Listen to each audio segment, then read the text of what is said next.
अस्सलाम वालेकुम साथियों। जैसा कि आप सबको मालूम है कि मुफ्ती सलमान अज़हरी साहब आज भिवंडी के अंदर वारिस पठान साहब के लिए एक रैली करने वाले हैं, जिसमें तमाम मिल्लत के लोग वहां पर उनको सुनने के लिए आने वाले हैं। अभी हाल ही के दिनों में मौलाना सज्जाद नुमानी साहब ने इम्तियाज़ जलील साहब को और वारिस पठान साहब को अपना समर्थन न देकर बल्कि समाजवादी पार्टी के प्रत्याशी को उनकी सीटों पर समर्थन दिया था। ऐसे में कौम का बहुत ज़्यादा विरोध देखने को मिल रहा था। कौम मुंतशिर हो रही थी, कौम के अंदर तमाम तरीके की अफ़वाहें चल रही थीं और ऐसा चल रहा था, लग रहा था कि कौम बढ़ जाएगी और इस बार इम्तियाज़ जलील साहब, वारिस पठान साहब दोनों लोग चुनाव हार सकते हैं अगर कौम मुंतशिर हो गई, मुत्तहिद ना हुई।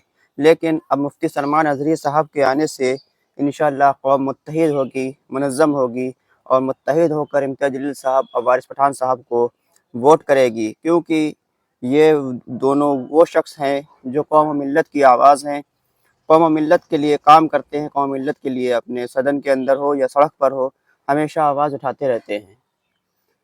लेकिन मौलाना सज्जाद नुमानी साहब ने पता नहीं किस सर्वे के आधार पर इनको समर्थन न कर कर बल्कि समाजवादी पार्टी के कमज़ोर प्रत्याशियों को समर्थन दिया है।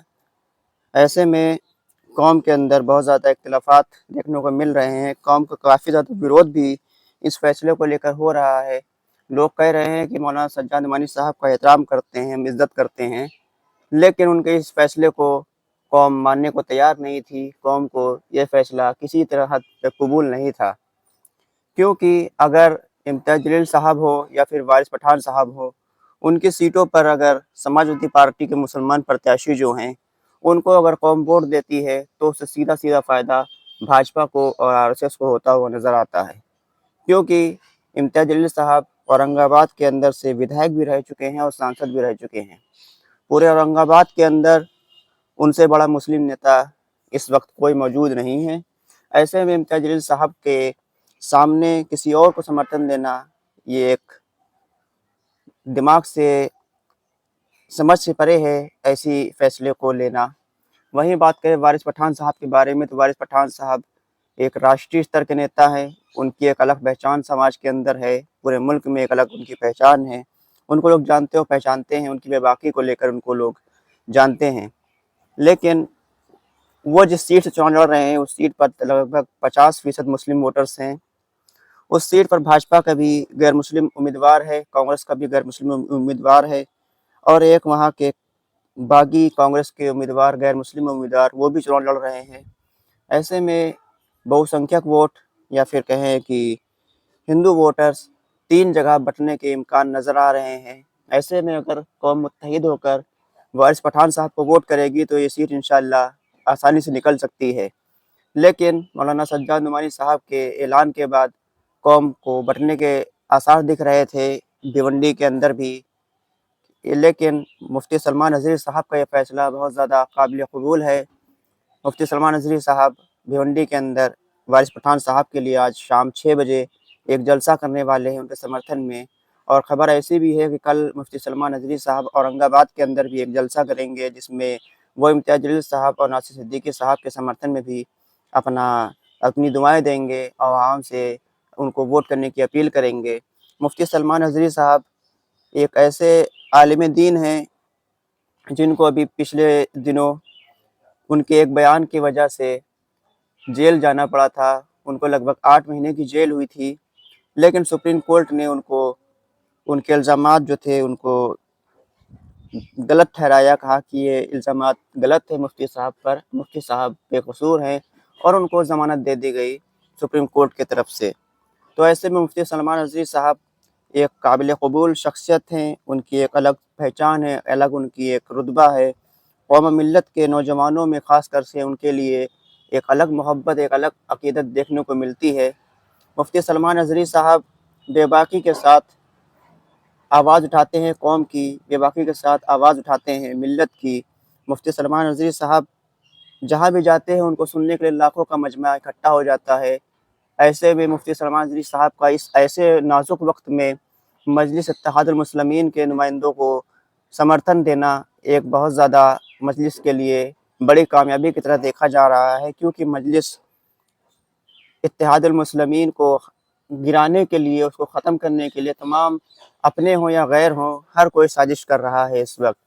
کوئی یہ نہیں چاہتا ہے کہ مسلمانوں کی ایک سیاسی لیڈرشپ کھڑی ہو ہندوستان کے اندر، مسلمانوں کی ایک آزاد سیاسی لیڈرشپ ہو، مسلمانوں کے پاس حصہ داری اور حکومت میں ساجھیداری کے لیے مسلمان بات کرے۔ مسلمان صرف ووٹ دیتے رہے، ان سیکولر پارٹیوں کی دری بچھاتے رہیں، نعرہ لگاتے رہیں، لیکن کبھی حصہ داری نہ مانگے۔ ایسا کچھ بڑے لوگ بھی چاہتے ہیں مسلمانوں کے اندر بھی، اور غیر جو ہیں وہ تو یہ چاہتے ہیں کہ مسلمان کبھی حصہ داری نہ مانگ سکیں۔ لیکن مسلمانوں کو جب تک سیاست میں حصہ دار مسلمان نہیں بنے گا، جس وقت سیاسی طاقت مسلمانوں کے پاس نہیں ہوگی، اس وقت تک مسلمانوں کے ساتھ نہ انصاف ہو سکتا ہے، نہ مسلمانوں کی ترقی ہو سکتی ہے۔ لوگ کہتے ہیں کہ مسلمان کو اس سب سے دور رہنا چاہیے، صرف پڑھائی پر فوکس کرنا چاہیے۔ تو ہمارا ان سے ایک ایسا سوال ہے کہ ایک ایس سی سماج جو ہے، جس کو دلت سماج بولا جاتا ہے، اس کی حالت بہت زیادہ پچھڑی ہوئی تھی آزادی سے پہلے۔ ان کے ایک بہت بڑے قائد، ان کے بہت بڑے نیتا بابا صاحب امبیڈکر کھڑے ہوئے۔ وہ ایک بیرسٹر تھے، وہ ایک پڑھے لکھے انسان تھے، ایک قابل انسان تھے۔ ان کو یہ بات اگر سمجھ میں آئی کہ سیاست میں حصہ داری اور طاقت کے بغیر نہ انصاف حاصل کیا جا سکتا ہے اور نہ ہی برابری یا پھر ترقی کی جا سکتی ہے، انہوں نے کام کیا کیا، انہوں نے جب سنویدھان بنایا، اس میں ریزرویشن کا، آرکشن کا ایک موضوع جوڑا۔ اس کی وجہ سے آج ہندوستان کی جو 542 لوک سبھا کی سیٹیں ہیں، اس میں سے 131 سیٹیں ایس سی اور ایس ٹی سماج کے لیے ریزرو سیٹیں کری گئی ہیں۔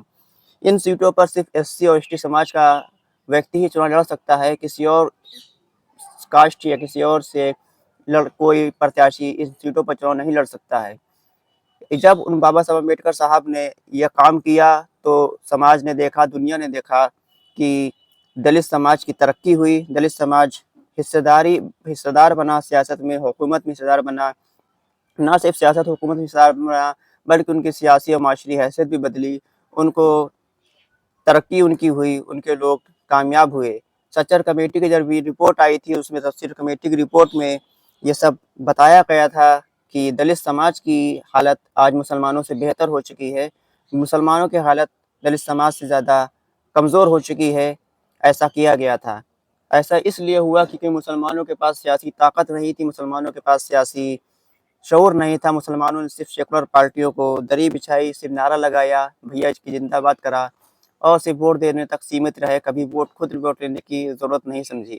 لیکن دلت سماج نے خود ووٹ لینے کی ضرورت سمجھی، تو آج دلت سماج کامیاب ہوا، آج ان کی ترقی ہو رہی ہے، ان کی سیاست و حکومت میں حصہ داری ان کو مل رہی ہے۔ ہر پارٹی ان کو اپنے ساتھ جوڑنا چاہتی ہے۔ مسلمان بھی اگر اپنی سیاسی حصہ داری چاہتے ہیں تو اپنی سیاسی طاقت کو بنائیں، تب جا کر وہ اپنی جہاں چاہیں گے تب اچھی پڑھائی بھی حاصل کر سکتے ہیں، جب اچھی نوکری حاصل کر سکتے ہیں، اچھی ترقی حاصل کر سکتے ہیں۔ تو ساتھیوں، آپ سب سے گزارش ہے کہ زیادہ سے زیادہ مجلس اتحاد المسلمین کو کامیاب کریں، مفتی سلمان نذیر صاحب کے پروگرام کو کامیاب کریں، اور انشاءاللہ اس بار متحد ہو کر منظم ہو کر امام پارٹی کو ووٹ اور سپورٹ کریں۔ ساتھ ہی ہمارے چینل کو سبسکرائب کر لیں، ویڈیو کو لائک اور شیئر بھی کر دیں، کمنٹ باکس میں اپنی رائے بھی آپ ان کو دے سکتے ہیں۔ خدا حافظ۔